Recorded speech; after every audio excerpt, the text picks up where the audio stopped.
Myanmar, Liberia, USA. Otherwise, there's no inches. No, no, no, no, no, no, no, no, no, no, no, no, there's no inches. No inches, DIY. All right, what I'm doing now is I'm just making these 400mm segments out of this timber. These are going to be 4 legs for a little coffee table. I've had the table for a long time, but it's got some crappy radiator pine legs on it. So I'm going to just give it a zhuzh up with some nice legs and a nice Mulga top that I got from Mount Magnet.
This is the table that I made many years ago, just out of scraps.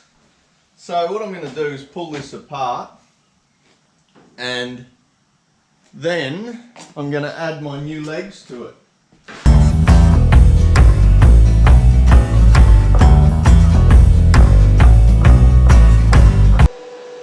Alright, so my strategy of just wetting the ends there seems to have worked. So I'm going to get on and do the rest.